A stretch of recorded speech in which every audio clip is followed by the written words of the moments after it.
Hello everyone, welcome again to my channel. तो आज हम एनसीईआरटी क्लास 5 के ईवीएस के चैप्टर नंबर 12 को पढ़ेंगे, जिसका नाम है ख़त्म हो जाए तो क्या। तो इस चैप्टर में बेसिकली पेट्रोल, डीज़ल और भी जिन चीज़ों से एक गाड़ी चलती है, कोई व्हीकल चलता है, उसके बारे में डिस्कस की गई है। और मिट्टी से जो जो चीज़ें प्राप्त होती हैं, पेट्रोल, डीज़ल, मिट्टी का तेल और भी जो भी खजाने मिट्टी के नीचे से अंदर से प्राप्त होते हैं, उसके बारे में हमें इस चैप्टर में पढ़ना है। अगर आप ये वीडियो देख रहे हैं तो आप इसको पूरा देखें तो ही ज़्यादा आपको बेनिफिट मिल पाएगा। तो चलिए देखते हैं क्या है। बस का सफ़र। आज हम अहमदाबाद से लगभग 18 किलोमीटर दूर अडालज की बावड़ी को देखने जा रहे थे। हम सभी आती जाती गाड़ियों को गिन रहे थे। कोई साइकिलें गिन रहा था तो कोई बसें, कोई कारों की गिनती कर रहा था तो कोई मोटरसाइकिलों की। अब्राहम साइकिलें गिनने से में बोर हो रहा था, क्योंकि इस हाईवे पर साइकिलें तो इक्का दुक्का ही नज़र आ रही थी। तो इन बच्चों को ले जाया जा रहा था अडालज की बावड़ी को दिखाने के लिए, जो कि यहाँ से अहमदाबाद से लगभग 18 किलोमीटर की दूरी पर है। और ये लोग कहीं पर रुके हुए थे हाईवे पर, और वहाँ से ये साइकिलों को गिन रहे थे और भी जितने व्हीकल्स आ रहे थे जा रहे थे गिन रहे थे। आई थिंक चल रही थी उनकी गाड़ी, तभी ये लोग गिन रहे थे। फिर अचानक क्या होता है कि क्रिच, हम चौंक गए। हमारी बस ने लाल बत्ती पर ब्रेक लगाई, यानी कि लाल बत्ती जब हुई तो बस को रोकना पड़ा। इससे बच्चों को ट्रैफिक के रूल्स के बारे में भी पता चलेगा कि लाल बत्ती, ग्रीन बत्ती, येलो बत्ती पर क्या क्या होता है, क्या क्या करते हैं। फिर देखते हैं कि हमारी बस ने लाल बत्ती पर ब्रेक लगाई। यह एक बड़ा सा चौराहा था। मैं चारों तरफ गाड़ियों की लंबी कतारें देख रहा था। पों पों पों का शोरगुल, कितना धुआं। शायद उसी धुएं से परेशान होकर रिक्शे में बैठा एक बच्चा ज़ोर ज़ोर से खांस रहा था। मुझे अजीब सी बू आ रही थी, जैसे गांव में बाबा के ट्रैक्टर से भी आती है। तो यहाँ पर बच्चे एक चौराहे पर उनकी बस रुकी है, और वहाँ पर जितनी भी गाड़ियाँ रुकी हैं, उसमें से बहुत सारी गाड़ियों से धुआं आ रहा था। फिर देखते हैं हम शिक्षक बिंदु में क्या दिया है कि अपने इलाके के आसपास के हाईवे, राजमार्ग के उदाहरण देकर इस बारे में बच्चों की समझ बनाई जा सकती है। वाहनों से होने वाले शोर और धुएं के प्रभावों पर चर्चा बच्चों के अनुभव सुनकर करें। कक्षा में सड़क पर चलने के नियमों पर चर्चा करवाएं। तो यहाँ पर बच्चों की समझ बनाई जा सकती है कि अगर आप स्कूल आते हो तो वहाँ पर कोई हाईवे है, ऐसा हम बोल सकते हैं। तो वहाँ पे हम ये बोल सकते हैं, अगर आप बस से आते हो स्कूल तो आपने देखा होगा कि जो हाईवे है या चौराहा है हाईवे का, तो वहाँ पे कितना ट्रैफिक लग जाता है। इन सब चीज़ों के बारे में और बहुत सारे व्हीकल्स के एग्जांपल्स हम दे सकते हैं जो वो डेली लाइफ में अपने देखते हैं। और हाँ, सड़क पर चलने के नियम भी हम बता सकते हैं। फिर यहाँ पर देखिए कि पृष्ठ 110 पर चित्र देखकर लिखो। 110 है पृष्ठ, यहाँ पर चित्र दिया है। इस चित्र को देखकर लिखना है। कौन कौन सी गाड़ियाँ दिख रही हैं? इनमें से कुछ वाहनों को पेट्रोल, डीजल की ज़रूरत होती है, क्यों? चित्र में दिए गए जिस वाहन में से धुआं नहीं निकलता है उस पर लाल निशान लगाओ। कौन कौन से वाहन बिना पेट्रोल, डीजल से चलने वाले हैं, और वाहनों के तेज़ हॉर्न से हमें क्या क्या परेशानी होती है। तो ये सारे प्रश्न हैं जो बच्चों से हम पूछ सकते हैं, और जो प्रश्नों के आंसर उन्हें नहीं पता है उनको हम बताकर उनकी मदद कर सकते हैं। कौन कौन सी गाड़ियाँ यहाँ पर दिख रही हैं? तो साइकिल है, मोटरसाइकिल है, स्कूटी है, ऑटो रिक्शा है, बसेस हैं, बहुत सारी कार हैं। यही सारी व्हीकल्स हैं यहाँ पर। फिर वो पूछा है कि इसमें से किसको किसको पेट्रोल, डीजल की ज़रूरत पड़ती है। तो देखो आप, इसमें बहुत ज़्यादातर जितने हैं उसमें पेट्रोल, डीजल की ज़रूरत पड़ती है, एक साइकिल को छोड़ के। अब यहाँ पे ये तो नहीं लिखा है कि ये रिक्शा है, ये रिक्शा जो है उसको नहीं ज़रूरत पड़ती है। और ये साइकिल्स वालों को नहीं ज़रूरत पड़ती है और सारे को ज़रूरत पड़ती है। ये ऑटो रिक्शा है, बस है तो बस, ऑटो रिक्शा, स्कूटी या स्कूटर, बाइक, इन सबको पेट्रोल डीजल की ज़रूरत पड़ती है। अब देखिए दिया चित्र में दिए गए जिस जिस वाहन में से धुआं नहीं निकलता उस पर निशान लगाओ। जिसको पेट्रोल डीजल की ज़रूरत नहीं है उससे धुआं नहीं निकलता है। कौन कौन से वाहन बिना पेट्रोल डीजल के चलते हैं? तो जैसे मैंने पहले ही बताया, वाहनों के तेज़ हॉर्न से हमें क्या क्या परेशानी होती है। तो तेज़ हॉर्न से बहुत सारी परेशानियाँ होती हैं, सिर दर्द करता है लोगों का, ऐसी बहुत सारी परेशानियाँ हैं जो एक पर्सन के अकॉर्डिंग हम जज बता सकते हैं। फिर बताओ, क्या तुम साइकिल चलाते हो? यदि हाँ तो उससे कहाँ कहाँ जाते हो? तुम स्कूल किस तरह आते हो? तुम्हारे परिवार के लोग घर के बाहर काम पर कैसे कैसे जाते हैं? क्या गाड़ियों से निकलने वाले धुएं से हमें कुछ परेशानी हो सकती है? किस तरह की? क्या गाड़ियों के तेज़ हॉर्न से हमें कुछ परेशानी हो सकती है? किस तरह की? तो ये कुछ प्रश्न हैं जो हम बच्चों से कर सकते हैं और ये उनकी डेली लाइफ से ही जुड़े हुए हैं कि आप स्कूल कैसे आते हो। जो साइकिल से आता होगा साइकिल से बताएगा कि हम साइकिल से आते हैं, कोई बस से आता होगा, कोई ऑटो से आता होगा, कोई अपने पेरेंट्स के साथ बाइक या स्कूटी पे आता होगा। तो ऐसे बच्चे अपना बता सकते हैं। फिर अगर उनके पास साइकिल है तो हम ये भी पूछ सकते हैं कि आप उसको चला के कहाँ कहाँ जाते हो, स्कूल क्यों नहीं आते हो, या फिर स्कूल आते हो क्या साइकिल से। ये कुछ नॉर्मल लाइफ के प्रश्न हैं जिससे उन्हें व्हीकल्स और पेट्रोल डीजल का उपयोग नॉर्मल लाइफ में और सड़क के नियमों का नॉर्मल लाइफ में कैसे यूज़ करना है इसके बारे में पता चलेगा। फिर देखते हैं पेट्रोल पंप पर कुछ दूर जाने के बाद ड्राइवर ने तेल भरवाने के लिए बस एक पेट्रोल पंप पर रोक दी। गाड़ियों की कतार देखकर हमें लगा कि हमारा नंबर काफ़ी देर से आएगा। सब बस से नीचे उतरकर पेट्रोल पंप पर ही घूमने लगे। वहाँ पर कई बोर्ड और बड़े बड़े पोस्टर भी लगे थे। तो यहाँ पर बहुत सारे बोर्ड और पोस्टर्स लगे हैं और ये जो कतार लगी है लंबी सी, ये पेट्रोल पंप पर पेट्रोल और डीज़ल के लिए लगी है। अब देखते हैं कि शिक्षक संकेत में क्या दिया है। पाठ में आम बोलचाल की भाषा में तेल शब्द का प्रयोग पेट्रोल, डीजल और खनिज तेल के लिए किया गया। बच्चे से इस पर चर्चा करें कि ज़मीन के नीचे से निकलने वाले खनिज क्या क्या हो सकते हैं। तो बच्चों से हम इस पर चर्चा कर सकते हैं ताकि उनको आगे जब वो साइंस पढ़ें तो उनको कोई दिक्कत ना हो, उनको ऐसा आइडिया रहे कि हमने ऐसा कुछ पढ़ा था पहले, तो अपने इस ज्ञान को आगे के ज्ञान से वो रिलेट कर पाएंगे। तो बच्चों को हम बता सकते हैं कि ज़मीन से हमें क्या क्या चीज़ें प्राप्त होती हैं। अब ये देखिए, तेल का भंडार सीमित है, इसे अपने बच्चों के लिए बचाएं। ऐसा बहुत सारा ऐड भी आता है, तो हम बच्चों से पूछेंगे कि आपने ऐड ऐसा देखा है कोई न्यूज़पेपर में या फिर टीवी पर, वो टीवी ज़्यादातर देखते होंगे तो, कि तेल को बचाने के लिए हर बूंद से अधिक लाभ लें, गाड़ी रोकें तो इंजन बंद करें। तो ऐसे बता सकते हैं कि यदि आप ट्रैफिक में फंसे हुए हो तो अपना गाड़ी बंद कर लो, ये नहीं कि ऑन रखो, इससे जितना भी तेल है वो ख़त्म हो जाता है। और ये सीमित भंडार है, अगर अभी ख़त्म कर दिया जाएगा पूरा तो आगे की जनरेशन को बहुत दिक्कत होगी। इसलिए इस वक्त बहुत सारे सूर्य से चलने वाले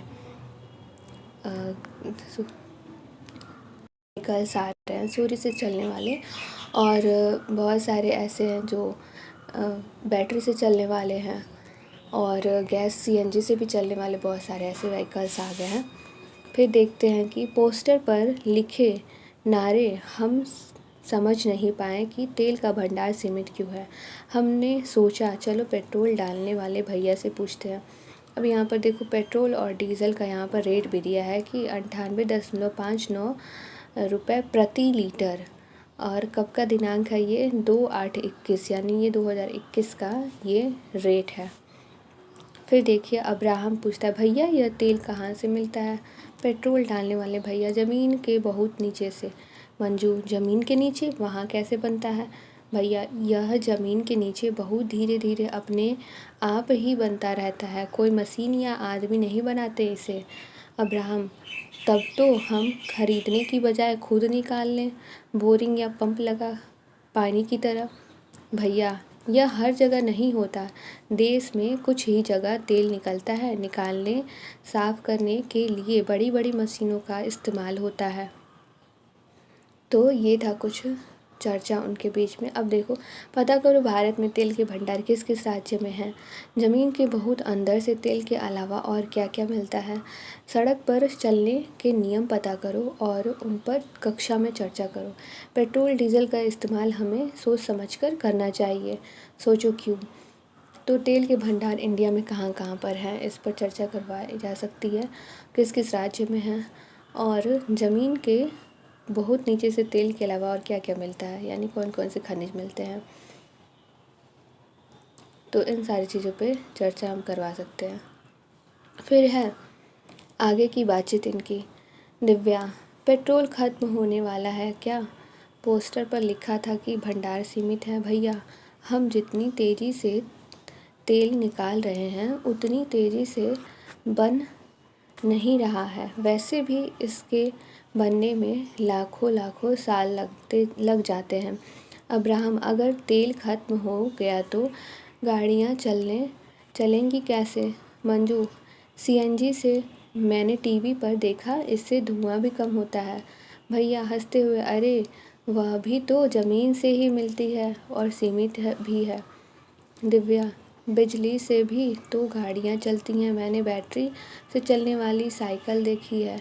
अब्राहम, कुछ न कुछ तो करना ही होगा, वरना हम बड़े होकर गाड़ियाँ कैसे चलाएंगे। दिव्या, अगर गाड़ियाँ कम चलेंगी तो मेरी दादी खुश हो जाएंगी। वे कहती हैं, तौबा, चींटियों की तरह आज गाड़ियों की कतारें ही कतारें हैं।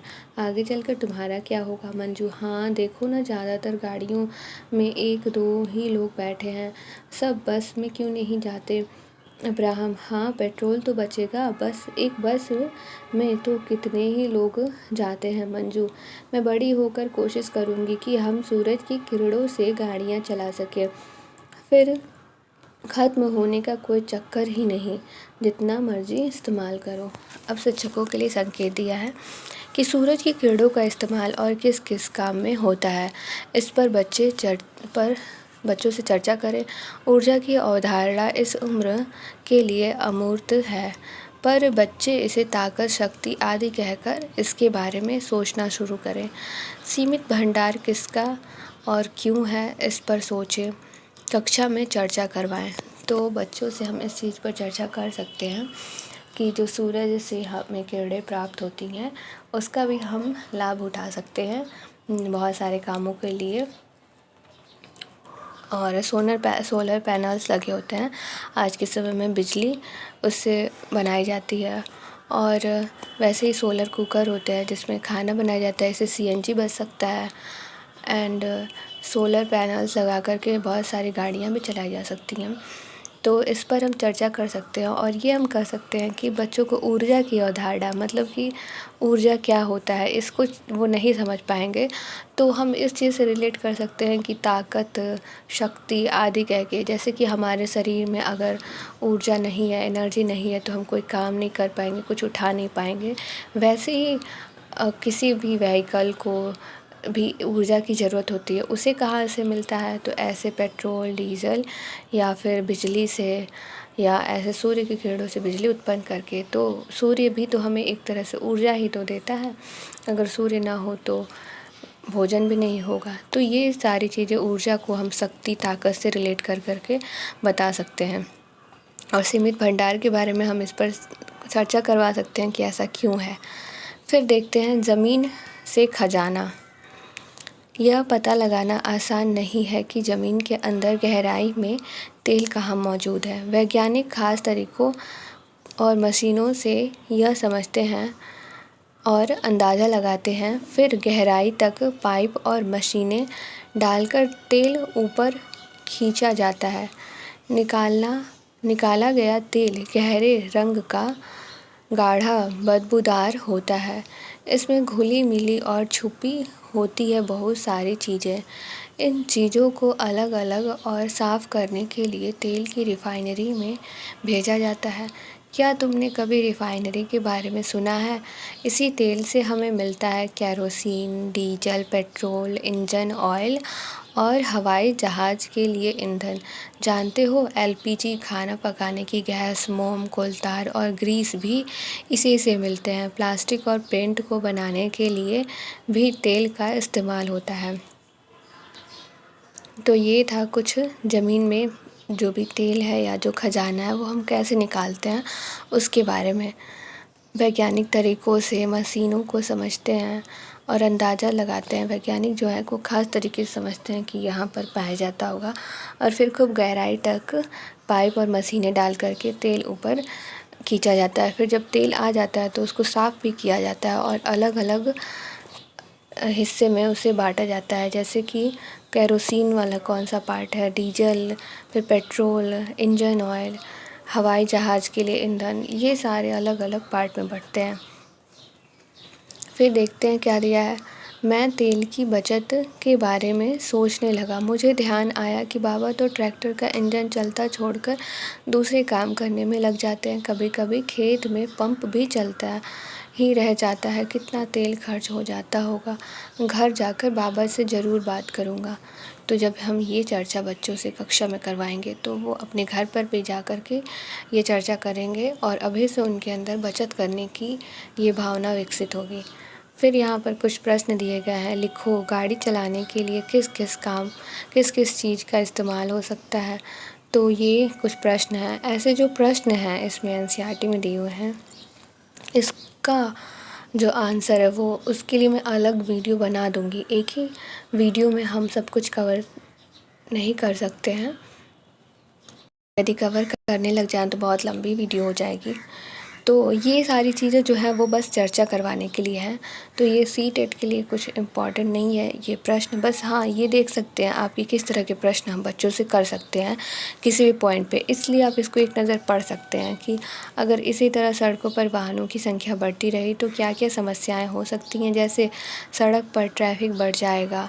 बड़ों से बात कर के अपने विचार लिखो। तो जैसे कि ये प्रश्न दिया है, तो अभी तक हमने जो चर्चा की है तो इस तरह के प्रश्न हम बच्चों से पूछ सकते हैं और ये हम इसमें जोड़ सकते हैं कि आप अपने बड़ों से चर्चा करो। तो ऐसा अगर आए कि बच्चों को बड़ों से चर्चा करनी चाहिए नहीं, ऐसे कुछ, तो आपने अगर ये सारी चीज़ें पढ़ी होंगी तो आपको ये आइडिया होगा कि किस तरह के प्रश्न बच्चों से किए जा सकते हैं। क्या ये प्रश्न करने ठीक रहेंगे कि नहीं, और बच्चों को बुज़ुर्गों के साथ, बड़ों के साथ चर्चा करवाना सही है या नहीं। तो ये प्रश्न ये आपको बता सकते हैं। फिर है कि शिक्षकों के लिए संकेत। सड़कों पर वाहनों की बढ़ती संख्या को कम करने के लिए विकल्पों की तथा इससे जुड़ी खबर पर चर्चा करें। तो मतलब कि इस पर हम चर्चा करवा सकते हैं कि क्या क्या ऐसे विकल्प मौजूद हैं जिससे कि हम वाहनों की बढ़ती संख्या को कम कर सकते हैं। कि कुछ आइडियाज़ जानेंगे इस उम्र में उनके मन में क्या ऐसे आइडियाज़ हैं जिससे ये चीज़ें हो सकती हैं, और अपने भी इस पे विचार बताएंगे जिससे उनकी भी एक समझ विकसित होगी। तो आज इस चैप्टर में हम इतना ही पढ़ेंगे क्योंकि वीडियो बहुत लंबी हो जाएगी, तो इसलिए इसका पार्ट 2 मैं नेक्स्ट वीडियो में बनाऊँगी। अगर आपको ये एक्सप्लेनेशन पसंद आया हो तो आप वीडियो को लाइक कर सकते हैं। एंड जो भी इम्पॉर्टेंट पॉइंट है तो वो शिक्षक बिंदु है और किस तरह के प्रश्न हैं, कैसे बच्चों को अपने बड़ों से चर्चा करनी है या नहीं करनी है, और यहाँ पर ये ज़मीन से खजाना है इसको आप देख लीजिएगा, और जितने भी शिक्षक बिंदु हैं उसको आप देख लीजिएगा। जैसे कि यहाँ पर है कि ऊर्जा की अवधारणा इस उम्र में के लिए अमूर्त है। यानी कि अगर ऐसा कुछ पूछ दे कि बच्चों क्लास 5 का बच्चा है, उससे ऊर्जा के बारे में बताना है कि नहीं बताना, अगर बताएंगे तो आप उसे किस रूप में बताएंगे। तो जैसे कि बच्चे इसे ताकत, शक्ति आदि कहकर इसके बारे में सोचना शुरू करें, तो ये हम एक्सपेक्ट नहीं करेंगे कि वो ऊर्जा के बारे में समझ सकें कुछ, या ऊर्जा के कुछ नियम, ये सारी चीज़ें समझ सकेंगे। वो बड़े क्लास में उनके लिए है। यहाँ पर हम सिर्फ एक बच्चों के मन में एक समझ बस विकसित करवाना चाहते हैं कि उनको लगे कि कुछ है ऐसा जो ताकत है, जो कहीं से मिलता है। जैसे हमें खाने से मिलता है वैसे ही हर चीज़ को ताकत की ज़रूरत होती है, तो वो कहीं ना कहीं से मिलता है, तो उससे वही ऊर्जा है, ऐसा हम उनके मन में बना सकते हैं ये समझ। तो वैसे ही यहाँ पर भी जो शिक्षक बिंदु दिया है उसको भी आप देख लीजिएगा। अगर आपको ये एक्सप्लेनेशन पसंद आया हो तो वीडियो को लाइक कर सकते हैं, फ्रेंड्स के साथ शेयर कर सकते हैं। पार्ट 2 का आप वेट कर सकते हैं, मैं जल्दी पार्ट 2 भी अपलोड करूँगी। एंड हमसे जुड़े रहने के लिए चैनल को सब्सक्राइब कर सकते हैं। Thank you.